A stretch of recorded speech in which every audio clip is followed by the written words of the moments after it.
Welcome. In this video, the event, Skybound Oratorio of Azur Lane will be summarized. Throughout the video, there will be spoilers for the story of Azur Lane. If you don't want to be spoiled, please go and play the game. Jean Bart, the flagship of the Vicia Dominion, remembers the fall of Casablanca and the betrayal that followed, the Iron Blood and Sardanes' assault, the Azur Lane's craven attack, and the leaders who turned against them. In a final act of defiance, she orders her fleet to sink themselves, choosing pride over surrender. Though she believes herself dead, her consciousness lingers in the void, questioning whether this is heaven, hell, or something else. A voice reaches out, telling her the end of her ship's life doesn't mean the end of her journey. Rescued from death, Jean Bart confronts unfinished battles, buried fury, and the path still ahead. Meanwhile, in the Mozambique Strait, the Iris Libre and Royal Navy forces sail towards a remote basilica, confronting sirens and the legacy of a fractured Iris orthodoxy. Richelieu reveals the mission's purpose, to reclaim the spiritual heart of their faith and mend the divide between the Iris Libre and Vicia Dominion. Despite distrust and past betrayals, she seeks reconciliation, not war. Yet secrecy surrounds the operation, even among allies. As the sirens loom and doubt stirs among the crew, Richelieu's conviction stands firm. This is not just a military endeavor, but a test of faith, identity, and unity. As the Iris Libre and Royal Navy clash with the sirens near the Basilica, Algérie and her allies brace for the inevitable.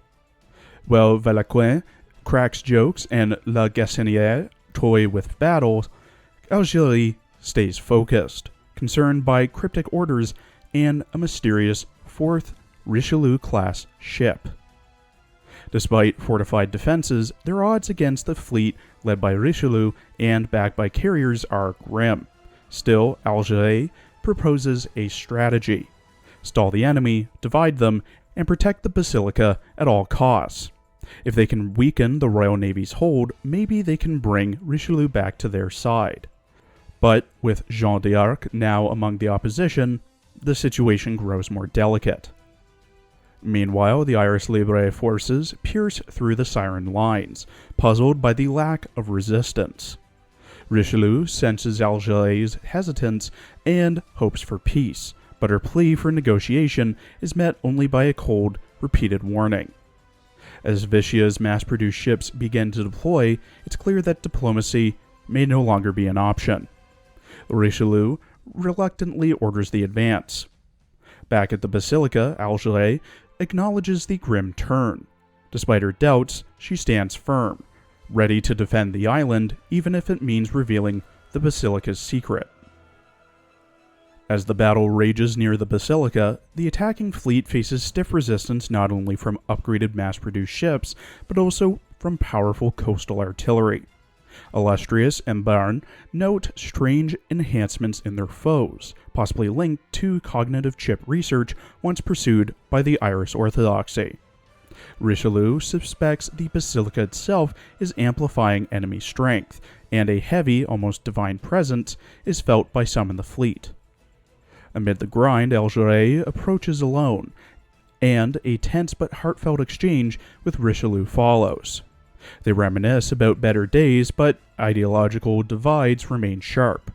Richelieu stands firm on restoring the Iris orthodoxy without Iron Blood influence, while Algérie vows to protect her own path. After their meeting, Richelieu presses forward, ordering a focused advance on the Basilica rather than chasing the Vicia's retreating fleet. Illustrious and Bern brace against anti-air fire, while Jeanne d'Arc and the others suspect Algérie is buying time. The apparent retreat is too orderly, possibly a trap, prompting Richelieu to consolidate forces and avoid overextension. Meanwhile, Algérie, though emotionally worn, readies her next move, now fully aware the battle hinges not just on firepower, but the secrets and the influence of the Basilica itself. In a flashback, the peaceful warmth of Casablanca is filled with light banter, pastries, and a hint of tension, as La Gassennière quietly sought Cardinal Richelieu. Whispers of Iron Blood activity stirred unease, while Alger received secret orders hinting at deeper schemes. Meanwhile, in the present at the Basilica, Richelieu's allied fleet pushes forward, weary of the traps. Valaquin appears to stall them, dodging attacks and joking her way through the battle while making a strategic withdrawal. Despite their playful rivalry, Jeanne d'Arc knows this is no mere skirmish. As Alger's strategies unfold, Valaquin targets Royal Navy ships, sowing hesitation among allies, but flees when pressure is mounted. Fortune, injured and tearful, apologizes for past wrongs inflicted by her faction, an emotional weight shared by many. Jeanne d'Arc, resolute, reminds her that their alliance with the Royal Navy is painful but necessary. The Irish Orthodoxy's unity and future demands resolve, not regret. Richelieu receives word of Jeanne d'Arc's arrival after repelling Valaquin, though Fortune has taken minor damage. As they ponder the Basilica's secrets, a divine light bursts forth, the Skybound Wall, a barrier straight from the Irish Orthodoxy's hidden texts. Richelieu fears its resemblance to Iron Blood tech and urges caution. Alger launches an ambush, exploiting the barrier to limit friendly aircraft, while Le Gassanier attacks the weakened fleet. Bonne, anticipating this, unleashes a hidden reserve to counter, turning the tide. Though defeated, Le Gassanier retreats at Alger's command, with Richelieu calling for regrouping.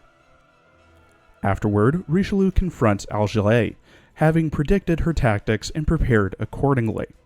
Alger acknowledges the plan's failure, noting their disadvantage in raw strength and lack of carriers. Richelieu argues the Iron Blood's influence stifles the Irish's true purpose, but Alger remains resolute in her duty as a Templar knight. She vows to bring her forces to the Basilica for a final confrontation, declaring that divine judgment will reveal the truth. At the Irish Basilica, Richelieu pleads for unity, but Alger and her fellow Templar knights refuse, unwilling to yield to those aligned with foreign powers. As the battle breaks out, the Vichy Dominion's resistance crumbles, and in desperation, Alger invokes a dark sacrament, unleashing a power similar to Bismarck's transformation. Despite Richelieu's pleas, Alger becomes something else, divine and wrathful, wielding a black wisdom cube. Amid the chaos, Jeanne d'Arc charges alone, trying to reach the true Alger buried beneath the madness. Her faith pierces the darkness, and Alger awakens, wounded, but herself again. With the Basilica destroyed to halt the sacrament and their forces spent, the survivors regroup, only for Gascon, a mysterious, unauthorized warship, to appear and cover the Templar Knights' retreat. Though Richelieu orders a pursuit, submarines block the path, and the chance to reconcile slips away once more. As Gascon, who is revealed to be the fourth Richelieu-class ship, declares combat readiness, Richelieu and Illustrious brace for a new fight, lamenting the cost of choices made and opportunities lost. Jeanne d'Arc, battered yet unyielding, clings to the hope that Alger's return marks the beginning of healing, for their faith, their homeland, and themselves. Thank you for watching. Please follow my Twitter and Blue Sky for updates, and please check out my other Arc Knights and Girls Frontline videos as well.